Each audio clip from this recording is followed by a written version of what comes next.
کہ جو شخص یہ چاہتا ہے اللہ میری نسلوں کے لیے رزق کے دروازے کھلے رکھ، رزق کے روحانی اور رزق کے جسمانی، اللہ میری نسلوں کے لیے دنیا کی مہنگائیاں، حالات، کرائسس، ناکامیاں، اور پتہ نہیں آگے مہنگائیوں کی صورتحال کیا ہوگی، لیکن اللہ مجھ سے اور میری نسلوں سے رزق نہ چھین، تو فرمایا اس شخص کو کہے کہ سورۃ فاتحہ پڑھ، اور سورۃ فاتحہ کو ایک بار پڑھ، اور جب پہنچ ایاک نعبد و ایاک نستعین، اس کو 40 منٹ ایسے وجدان، ایسے درد، ایسی کیفیت کہ کوئی دنیا کا کوئی فرد مجھے یاد نہ رہے سوائے اس کی ذات کریمی کے، اور اس کو دہرا دہرا دہرا دہرا، اس کو دہرا، اور کہا کہ میں نے وہ پڑھنا شروع کر دیا، پڑھنا شروع کر دیا۔ شیخ حامد کوفی کہتے ہیں کہ کوفہ میں ہمارے ہاں ایک رئیس تھا، اور لوگ اس کے در سے کھاتے تھے، اور لوگ اس کے در سے بہت لیتے تھے، اور بہت سخاوت چلتی تھی، اور سنا تھا کہ اس کے والد بھی ایسے رئیس تھے، اور سنا تھا اس کے دادا بھی ایسے رئیس تھے، اور یہ بات سنی تھی کہ اس کے دادا نے کوئی عمل کیا تھا، اور ایسا نہیں، دادا کے بڑوں نے کوئی ایسا عمل کیا تھا جس میں اللہ سے نسلوں کے لیے رزق اور رزق کے خزانے منوائے تھے۔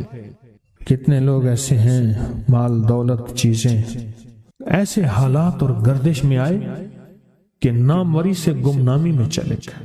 مجھے یاد ہے کہ میں ٹاؤن شپ میں ایک بندے سے ملا، یہ بات ہے آج سے کچھ 27-28 سال پہلے کم و بیش، ایسے چھوٹا سا کمرہ تھا، اور مختصر سی 2-3 کرسیاں، ایک ٹوٹی سی میز، اور کہا کہ میں لاہور میں میرا سکہ چلتا تھا، میرا نام یہ ہے، نام مناسب نہیں، رازداری زندگی کا پہلا حصہ ہے، اور میرا نام یہ ہے، اور میرا اپنا ذاتی جہاز تھا، اور یہ مال تھا، اور یہ چیز تھا، اور آج میرا حال یہ ہے کہ اگر میں دوائی لوں گا تو یہ بندہ پیسے دے گا جو ساتھ کھڑا تھا، میرے پاس دوا کے پیسے نہیں ہیں۔ مجھ سے ایک ہمارے مخلص ہیں، وہ کہنے لگے کہ میرے والد جن کے پاس جاب کرتے تھے ان کا بہت بڑا کاروبار تھا، انہوں نے اس دور میں 14,000 کی گاڑی لی تھی نئی، اور پھر 16,000 کی گاڑی لی، نئی گاڑی، کتنے کی؟ 16,000 کی گاڑی لی، 100 کا نوٹ بانٹتے تھے، صبح سے شام تک، شام سے صبح تک لوگ لین لگا کے لیتے تھے، اور جس دور میں 250 روپے کے 5 مرلے جگہ ملتی تھی، 250 فٹ جگہ ملتی تھی، نہ 125 فٹ، 125 جگہ ملتی، 5 مرلے 250 روپے کی، اور وہ بیچتے تھے۔ اور پھر ایک وقت ایسا آیا ہر چیز ختم ہو گئی۔ میرے پاس ایک ڈرائیور تھا، وہ کہنے لگا کہ میرے مالک ہیں جن کے پاس پہلے میں کام کرتا تھا، ان کے حالات آ گئے تو میں نے آپ کے پاس آپ کے ڈرائیوری کی، اگر رمضان میں کوئی بچا ہوا لنگر ہو تو انہیں بلا لوں، آپ دے دیں گے؟ تو ہم رمضان میں مجمع آتا تو کوشش کی جاتی ہے کہ ان کو کھانا تازہ کھلایا جائے، تو میں نے کہا ٹھیک ہے، کہا کہ کچھ پیسے بھی ہو جائیں۔ کون ہے؟ کہا کہ فلاں لاہور کا، نہیں جانتے آپ؟ ہاں جانتا ہوں، اتنی بڑی سوسائٹی ہے بڑی مالداروں کی۔ کہا یہ 28 مربع جگہ انہی کی تھی، اور آج سے 40 سال پہلے انہوں نے یہ جگہ بیچی تھی، اور اتنے کروڑوں میں اتنے میں بیچی تھی، اب وہ ایک چھوٹے سے مکان میں رہتے ہیں، سب کچھ ختم ہو گیا ہے، سب کچھ ختم ہو گیا ہے، اور ان کے گھر کھانا نہیں ہوتا، اور آپ اگر کھانا دیں گے تو ان کے گھر میں 2-3 وقت اچھا گزر جائے گا۔ میں اپنی نسلوں کے لیے تمنگری منوا لے، اپنی نسلوں کے لیے رزق منوا لے، اپنی نسلوں کے لیے وسعت منوا لے۔ تو کہے کہ مال بہت ہے اور نسلوں کے کام آئے گا، مال رکھنا جائز ہے، حلال جائز ہے، لیکن یہ شرط نہیں ہے کہ وہ رہے گا یا نہیں رہے گا۔ یہ میری ساتھ چوک ہے، یہاں کرتبہ چوک، یہاں 2 پلازے مجھے ایک بندے نے بتائے، اب اس کے نہیں ہیں، کہا یہ اور یہ اس بندے کا ہے، فلاں نام کے بندے کا، اور اس کا آج کچھ نہیں رہا۔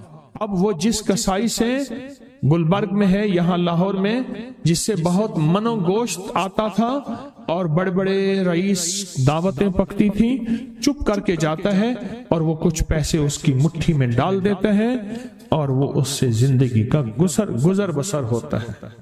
میں یہاں لاہور میں فیروز پور روڈ پہ ایک جگہ گیا تو انہوں نے وہ جگہ پہ کھڑے ہو کے دکھایا، وہ سامنے جو بنگلہ ہے، میں نے کہا وہ تو محل ہے، کہہ رہے یہ اس بندے کا ہے، اب ایک کمرہ اس کو ہم نے دیا ہوا ہے اور وہ بنگلہ وہ محل وہاں وہ کھڑکی اس طرف کی بند رکھتا ہے کہ میری نظر اس پہ نہ پڑے، وہ سب کچھ اس سے چھن گیا ہے۔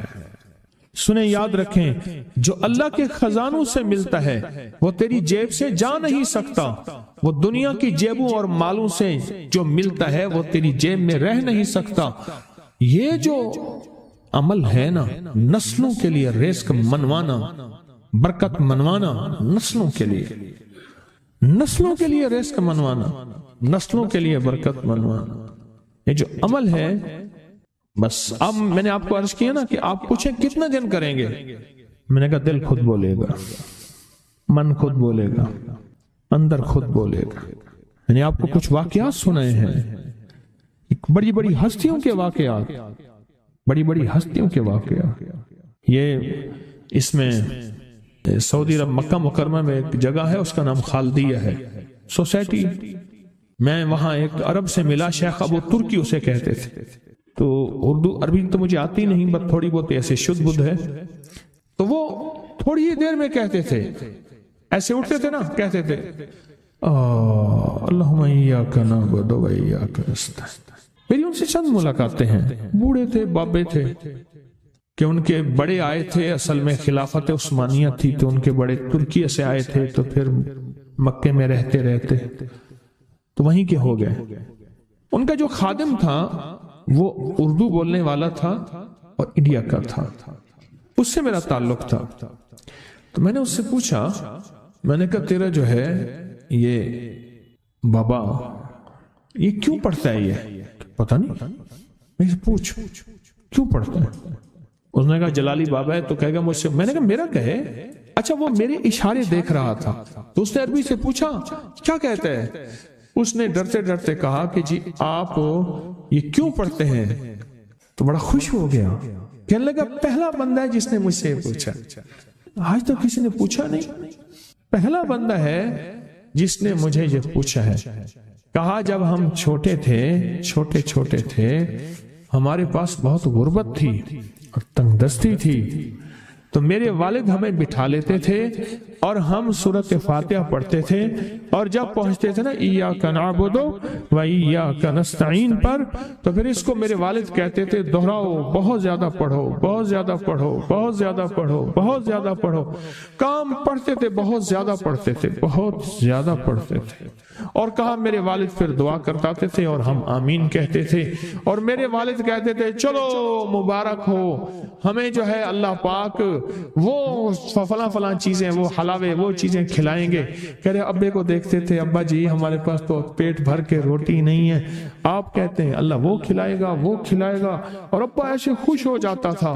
کیوں؟ ابے کو یقین تھا کہ سورۃ فاتحہ اس کریم نے قبول کر لی اور میرا کام ہو گیا۔ وَمَن يَتَوَكَّلْ عَلَى اللَّهِ، آ میرے بندے میری ذات پہ بھروسہ کر کے دیکھ، میرے قریب آ کے دیکھ، مجھ سے دوستی لگا کے دیکھ تو صحیح، پھر میں کر کے دکھاؤں گا۔ تحفہ آپ کو دینا چاہوں گا، اور یہ وہ تحفہ ہے جو آج بھی کعبہ کے غلاف پہ لکھا ہوا ہے، یہ وہ تحفہ ہے جو آج بھی کعبہ کے غلاف پہ لکھا ہوا ہے، لا الہ الا اللہ الملک الحق المبین۔ پڑھا کہ چھوٹا سا واقعہ سنا دو، بس مختصر سا واقعہ ہے، اور یہ واقعہ سیدہ فاطمہ کی روایات سے ملتا ہے۔ سیدہ فاطمہ کے پاس سائلین آتے تھے، ضرورت مند آتے تھے، سخاوت کا گھرانہ، سخیوں کا گھرانہ ہے، ضرورت مند آتے تھے سخاوت کے گھر پہ۔ سیدہ فاطمہ کی بارگاہ میں جتنے لوگ آتے تھے جن کے رشتوں کے مسائل ہوتے تھے، رزق کے مسائل ہوتے تھے، اور گھریلو کوئی الجھنیں، کوئی ناکامیاں، کوئی پریشانیاں، حالات کی بندشیں، گھریلو مسائل، صرف گھریلو مسائل، وہ بیٹی کا رشتہ ہے، وہ اس کا بسنا نہیں ہے، وہ شوہر اور میاں بیوی کی ناچاکی ہے، سسرال کی طرف سے سختی ہے، کوئی تلخی ہے، کوئی مشکل ہے، کوئی مسائل ہیں، کوئی حالات کی تنگی ہے۔ یہ اگر اس قسم کے کوئی مسائل آتے بھی تھے، سختیاں اور تلخیاں آتی بھی تھی، جیسے ہمارے ہاں رشتے نہیں ہو رہے، ہوئے ہیں تو خدا نہ خواستہ طلاق ہونے ہیں، اور کتنے ایسے رشتے ہیں تیسرے دن طلاق ہو گئی، کروڑوں روپے لگائے، کسی نے اربوں روپے لگائے، ایسے بھی شادیاں ہوئیں طلاق ہو گئی، گھر نہ بسے، گھریلو الجھنیں ہیں، ناکامیاں ہیں، پریشانیاں ہیں، گھریلو زندگی کی جتنی بھی مشکلات ہیں، رزق کی کمی ہے، صحت کی کمی ہے، ایک بیماری گھر سے جاتی ہے دوسری نہیں جاتی، ایک مشکل جاتی ہے دوسری پھر آ جاتی ہے، اور اس طرح کی تلخیاں، مسائل، مشکلات، بندشیں، ناکامیاں، حالات کی سختیاں، زندگی کی تلخیاں، گھریلو الجھنیں جسے لفظ کہتے ہیں۔ لفظ میں کیا کہہ رہا؟ گھریلو الجھنیں جس کو لفظ کہتے ہیں، یہ عمل گھریلو الجھنوں کے لیے سیدہ فاطمہ کا معمول تھا، جس روایت سے مجھے یہ روایت ملی ہے، گھریلو الجھنوں میں ان کی زندگی کے معمولات میں تھا۔ آپ بتاتی تھیں کہ یہ عمل پڑھیں، ایک درویش نے مجھے اس عمل کی خصوصی اجازت دی، خلافت بھی تھی، حضرت شیخ انظر شاہ کشمیری رحمت اللہ علیہ نے خلافت بھی تھی، اور ایک رسالے میں یہ مضمون کے ساتھ یہ عمل بھی چھپا ہے، یہ عمل چھپا ہے الحسن میں، اس دور میں مضمون بھی چھپا اور یہ عمل بھی چھپا تھا۔ انہوں نے جو اجازت دی تھی، فرمایا تھا جدا جدا کر کے پڑھنا طاقت بڑھ جائے گی، لا الہ الا اللہ الملک الحق المبین۔ انہوں نے فرمایا تھا، اللہ کے ولی تھے، انہوں نے فرمایا تھا کہ جدا جدا کر کے پڑھنا۔ گھریلو الجھنوں میں سیدہ فاطمہ، سیدہ کائنات، حسنین کریمین کی والدہ محترمہ، اور کائنات میں جتنی خواتین ہیں ان کی سردار، اور میں سیدہ فاطمہ کے بارے میں کہا کرتا ہوں یہ خاتون اول ہیں پوری کائنات۔ کہتے ہیں خاتون اول ملک کے وزیر اعظم کی بیوی ہوتی ہے، سارے ہمارے لیے قابل احترام ہیں، لیکن یہ خاتون اول ہے ساری کائنات۔ میرا تو یہ یقین بھی ہے، عقیدہ بھی ہے، اور ہے تو میرے خیال میں ٹھیک ہے، خاتون اول ہے سیدہ فاطمہ رضی اللہ تعالی عنہا۔ تو میں آپ کی خدمت میں عرض کروں، یہ وہ بتاتی تھی گھریلو الجھنوں، گھریلو الجھنوں، اس کے بڑے تجربے ہیں، لیکن اس کا وظیفہ نہیں پڑھنا۔ جو میں تجربہ بتا رہا ہوں، اب اس کو وظیفہ پڑھیں، سینکڑوں پڑھیں، ہزاروں پڑھیں، لاکھوں پڑھیں، کروڑوں پڑھیں، اس کا وظیفہ کریں، ضرور کریں اس کا وظیفہ، لا الہ الا اللہ الملک الحق المبین۔ اس کو جدا جدا کر کے مجھے جس درویش نے اجازت دی تھی، اس کو پڑھنا نہیں ہے، اس کو تصور سے لکھنا ہے۔ یہ ذرا نقطہ یاد رکھیں، یہاں ذرا تھوڑی سی آپ کی توجہ چاہیے۔ پڑھیں گے تو لکھیں گے، لیکن پڑھنے سے مراد اس کی تسبیح، اور اس کی تسبیح ہیں، کتابوں میں روایات ہیں، وہ آپ کر سکتے ہیں، لیکن اس وقت جو میں آپ کو عمل بتا رہا ہوں، اس وقت جس عمل کی آپ کو اجازت دے رہا ہوں، وہ عمل ہے اس کو تصور میں لکھنے کا عمل۔ وہ عمل مجھ سے ذرا تھوڑی سی توجہ سے لے لیں۔ آپ جس زندگی کے گھر کے جس مسئلے کو حل کرنا چاہتے ہیں، اس کے اوپر تصور ہی میں اس کو لکھیں۔ چلو آپ ایسا کریں، آپ کی اولاد ہے، گھر ہے، اس کے اوپر لکھیں، ذرا تصور میں لکھیں، لا الہ الا اللہ الملک الحق المبین۔ اچھا، یہ تصور پہلے تھوڑا کمزور ہوگا، پھر ایک وقت آئے گا یہ تصور مضبوط سے مضبوط تر ہوتا جائے گا، یہ تصور مضبوط سے مضبوط تر ہوتا جائے گا۔ تھوڑی سی توجہ کی ضرورت ہے، آپ ذرا رک گئے ہیں میری بات کو۔ آپ کہیں گے ورد کراؤں گا، میں نہیں کراؤں گا، آپ کہیں گے تسبیح بتاؤں گا، میں نہیں بتاؤں گا، مجھے جو عمل جیسے ملا میں تو ویسے پہنچاؤں گا، مجھے جو امانت جیسے ملی میں ویسے پہنچاؤں گا، میں نہیں بتاؤں گا۔ آپ کہیں گے لکھ کے ہم آٹے میں گھوم دیں، میں کہوں گا نہیں۔ آپ کہیں گے لکھ کے بوتل میں پی لیں، میں کہوں گا نہیں۔ جو ملا ہے میں پھر وضاحت کروں، مختلف ہماری روحانیت عملیات کی کتابوں میں اس کی مختلف ترکیبیں لکھی ہیں، جو مجھے ترکیب ملی ہے میں وہ آپ کی خدمت میں عرض کروں گا، اور وہ اکسیر ہے اور تیر ہے، اور تیر بھی ایسا ہے کہ بے خطا تیر ہے، نشانہ ہے، زبردست نشان، کمال چیز۔ اس کو صرف 3 بار لکھنا ہے۔ اب لکھنے کی ترکیب میں بتاتا ہوں، آسان بالکل، آپ نے کھپ لیا، اب آسان بتاتا ہوں۔ یہ دیکھیں، آپ نے ایک کام کریں، صرف اس کو پہلے لکھا ہوا دیکھ کے اپنی آنکھوں میں سمو لیں، سمو کے اس کی آپ کے پاس آنکھوں میں بن جائے گی سٹیمپ، مہر، اس سٹیمپ کو وہیں سٹیپ کریں، اور ختم، کام ہی ختم ہو گیا۔ دیکھیں قلم سے لکھنے میں بڑی دیر لگتی ہے، مہریں بنا بنا کے مہریں لگاتے جاؤ، مہریں لگاتے جاؤ، مشکل ہے کوئی؟ اس نقش کو پہلے اپنی آنکھوں میں سمائیں، دل میں سمائیں۔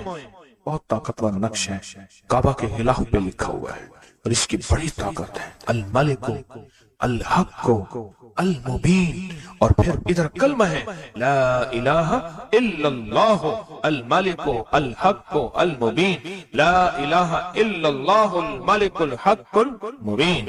آنکھوں میں اس کو آنکھوں میں لے لیں، اس کا عکس لے لیں، آنکھوں میں اس کا عکس لے لیں۔ چلو یہ بتا دیں، جس بندے نے کسی بندے کو قتل کیا ہو اس کی آنکھوں میں کس کا عکس ہوتا ہے؟ قاتل کا عکس ہوتا ہے، اور وہیں سے قاتل کے عکس کو نکال کے اسی وقت دکھا دیتا ہے۔ جو قاتل جس نے کسی کو قتل کیا ہے جب وہ مرتا ہے اس کی آنکھوں میں اسی کا عکس ہوتا ہے۔ کسی نے سنا یہ واقعہ؟ آپ صرف اپنی آنکھوں میں عکس لے لیں، ان لفظوں کا کیا کریں؟ لکھ کے گاڑی میں لگا دیں، لکھ کے دفتر پہ لگا دیں، لکھ کے کچن پہ لگا دیں، لکھ کے سامنے لگا دیں، لکھ کے اچھا یاد تو ویسے ہی ہو جائے گا، لیکن اس کو اپنی آنکھوں کے عکس میں لیں، اپنے دل کے اندر اتاریں، اور دل پہ اتار کے اس کو آنکھوں سے ظاہر کریں، اور جس کے وقت کو اچھا سمجھتے ہیں کہ جس کا وقت اچھا ہو جائے اسی پہ ایسے تصور میں اس کا عکس لگا دیں اس کی پیشانی پہ۔ کہیں آپ چاہتے ہیں کہ وقت نصیب ہو، اولاد کا مقدر ہو، نصیب ہو، رحمت ہو، عزت ہو، برکت ہو، بیوی، گھر، بہن، بیٹی، ماں، کوئی نعمت گھریلو زندگی میں، اچھا کہیں گڑبڑ ہو رہی، وہیں اس کا عکس لگا دیں، اور اس کا عکس لگا کے کہیں اے اللہ کا کلام میرے بس میں نہیں، تو اپنا کرشمہ دکھا۔ اے اللہ کا کلام میرے بس میں نہیں۔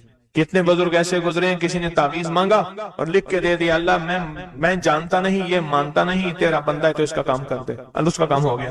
ایک بزرگ تھے، سنو، ایک بزرگ تھے، کہیں سفر سے آئے تو ان کا سوار بھی تھا، گدھا بھی تھا، کسی نے ان کو گھر دے دیا تو گدھا بھی، بارش شروع ہو گئی، سردی تھی تو گدھا جو ہے وہ بھی اندر کمرے میں آ گیا، وہ بھی آ گئے، تو ادھر جو ہے اس کی زچگی تھی، درد ذہن شروع ہوا، اس نے کہا بابا جی کوئی تعویذ دے دو، انہیں تعویذ لکھ کے دے دیا کہ یا اللہ میں بھی اور میرا گدھا بھی محفوظ ہو گیا، تو جان تیرا بندہ جانے اس کا کام کر دے۔ وہ تعویذ کام کر گیا، آج بھی وہ تعویذ کام کرتا ہے، آج بھی کام کرتے ہیں۔ ہماری روحانیت کی کتابوں میں اور ابکری میں بھی چھپا ہے، فارسی کا شعر ہے۔ یہ تو بول کام کرتے ہیں، سوچو اللہ کا کلام کیا کام کرے گا، یہ تو بول کام کرتے ہیں۔ اس کو اپنے دل میں نقش کریں، دل کے اندر اس کا عکس لائیں، اس کا نقش لائیں۔ سیدہ فاطمہ کا میں آپ کو عمل بتا رہا ہوں، محمد آل محمد کے وظائف بتا رہا ہوں، اور سیدہ کا عمل ہے، ان کے گھر میں جب بھی کوئی الجھنوں کا مارا ہوا کوئی خاتون آتی تھی، آپ یہی فرماتی تھی اور یہی عمل دیتی تھی، یہی وظیفہ دیتی تھی، یہی تسبیح دیتی تھی۔ بات سمجھ آ گئی یا رہتی ہے؟ پکی بات ہے، 100% سمجھ آ گئی؟ آپ اس کو نا، آپ ایسا کریں، آپ اس کو ایسا کریں، میرے اوپر نقش لگائیں، نشانے لگائیں، ٹرائی کریں نا، یعنی یہیں سے کام شروع کر دیں، اور یہ نیت کریں کہ یا اللہ یہ جو فقیر بیٹھا ہے، اس عمل کا نور، اس کی برکتیں، اس کی خیریں اس فقیر کو عطا کر دیں، میری پیشانی کے اوپر لگائیں اس ٹائم پہ، اور میں آپ کی پیشانی پہ لگا دوں، اور پوری دنیا میں جتنے لوگ مجھے دیکھ رہے ہیں میں ان کو نہیں دیکھ رہا، میں انشاءاللہ اللہ کے خزانوں بھیج رہا ہوں، فرشتوں کو دیتا ہوں، فرشتوں جا کے لگا دو، فرشتے لگا دیتے انشاءاللہ۔ بہت چھوٹا سا عمل، بڑا طاقتور کام اس کا بتائے گا آپ کو۔ میرا چھوٹا آن محمد چھوٹا سا تھا نا، اس کو کچھ چھیڑتا تھا، کہتا تھا بابا جی بتاؤں گا، مجھے بھی دھمکی دیتا تھا، کہہ رہا بابا جی بتاؤں، کہتا بابا جی کوئی بلاؤ گی، مجھے بھی دھمکی دے کے کہتا تھا، کہہ رہا بابا جی بتاؤں گا، بابا جی بتاؤں گا۔ تو یہ وظیفہ بتائے گا انشاءاللہ، یہ وظیفہ آپ کو بتائے گا کہ اس کا نقش کی طاقت اور تاثیر کیا ہے، کیا ہے۔ جب میں اللہم اغفر لی ولوالدی پڑھیں، وللمؤمنین والمؤمنات والمسلمین والمسلمات، جو 27 دفعہ یہ پڑھا، جب بھی پڑھا کہا میری دعائیں قبول ہوئیں۔ سامنے سے کہنے لگے بس صرف تھوڑا سا سانس بند کرنا ہوتا ہے، مجھے کہنے لگے ایسی معصوم سے لہجے میں، تھوڑا سا سانس بند کرنا ہوتا ہے، تھوڑی سی آنکھیں ڈبڈبانی ہوتی ہیں اور تھوڑا سا اپنے آپ کو وقفہ دینا ہوتا ہے اور 27 بار یہ توجہ دے کے پڑھنا ہوتا ہے. پڑھ کے اپنی دعا اللہ کے سپرد کر کے فارغ ہو جائے. اپنی دعا کس کے سپرد کر کے؟ اللہ کے سپرد کر کے فارغ ہو جائے. بس کہا یہی میرے ذمہ ہے مولا، تیرے حبیب کا فرمان ہے جو یہ 27 بار پڑھے گا اس کی دعائیں قبول ہوں گی. تو سچا، تیرا حبیب سچا، بول سچے. مجھے اپنی سچائی کا دعویٰ ہی نہیں، مجھے علم ہے میں کتنا سچا ہوں. میں نے 3 سچائیوں کو جمع کر دیا. کون سی سچائی؟ اللہ کی سچائی، اس کے حبیب کی سچائی اور اس وظیفے اور ان لفظوں کی، ان حرفوں کی سچائی. میں نے یہ سچائی ساری جمع کر دی ہے. بس اللہ، باقی کام تیرا ہے. اور اللہ کہتا ہے چوتھی سچائی قبولیت کی، پھر وہ میرے ذمہ ہے. قبولیت کی سچائی پھر وہ میرے ذمہ ہے. انشاءاللہ میں سچا کر کے دکھاؤں گا اور میں سچا بنا کے دکھاؤں گا. میں سچا کر کے دکھاؤں گا، میں سچا بنا کے دکھاؤں گا. صرف 27 بار. اچھا اب ہم ایک دفعہ پڑھتے ہیں تو جتنا بڑا مجمع ہے تو پتہ نہیں کتنے 27 ہو جائیں گے. آپ ایک کام کریں، آج ہمارے ایک صاحب تھے، وہ کہتے تھے نقدہ سوادہ ادھارہ فسادہ. نقدہ سوادہ، سواد کہتے ہیں مزے کو، ذائقے کو. نقدہ سوادہ ادھارہ فسادہ. ہم آج نقد کرتے ہیں اتنا بڑا مجمع، ماشاءاللہ پوری دنیا کا مجمع، خواتین مردوں کا. ہم ایک دفعہ صرف پڑھتے ہیں، لیکن سب سے پہلے اللہ سے اپنی ایک ضرورت پیش کرتے ہیں کہ اللہ ہم سب کو کامل ہدایت دے دے، کامل ایمان، اخلاص، برکت، عافیت دے دے اور کامل اخلاق دے دے. اور اللہ میری ضرورتوں کو غیب سے پورا کر. ٹھیک ہے، ضرورت میں ساری چاہتیں، ساری مشکلیں، ساری پریشانیاں، ساری ناکامیاں، ساری گردشیں، سارے حالات، ان سب کا نام میری ضرورتیں ہیں. ان سب کا نام کیا ہے؟ میری ضرورتیں ہیں. ان سب کا نام ہے میری ضرورتیں. اور ہم ڈوب کے پڑھتے ہیں سارے مل کے. ان میں کوئی طلب والا، کوئی تڑپ والا، کوئی پردیسی، کوئی مسافر، کوئی جذبے والا، کوئی رونے والا، کوئی خدمت والا، کوئی سخی، کوئی سجدوں والا، کوئی قیام والا، کوئی دعا والا، کوئی رکوع والا، کوئی ایسا جس کے روزے قبول، کوئی ایسا جو روزے دار ابھی روزہ افطار کیا، شوال کے روزے چل رہے، کوئی ایسا جو اللہ سے مانگنے والا، کوئی ایسا جو توبہ کرنے والا، کوئی ایسا جس کی پیشانی میں پہلے دن سے سعادت لکھی ہے. وہ اکیلا بھی جنت میں نہیں جائے گا بلکہ ساتھ لے کے جائے گا. پتہ نہیں کس رنگ کا، کس خوشبو کا، اور کون سا پھول، کون سی پنکھڑی، کون سی کلی اور کون سی خوشبو یہاں بیٹھی ہے. وہ سارے کے سارے مل کے پڑھ رہے ہیں اللہم اغفر لی ولوالدی وللمؤمنین والمؤمنات والمسلمین والمسلمات. مبارک، بابرکت، سعادت، الاحیاء منہم والاموات. ایک روایت میں یہ بھی ہے. اب سوچیں کتنے لوگوں نے دعا مانگ لی اور پتہ نہیں کس کے طفیل میری بھی قبول ہو گئی انشاءاللہ. جیسے میں نے کہا نا کہ سورۃ کوثر کا چلہ انشاءاللہ قبول ہو گیا.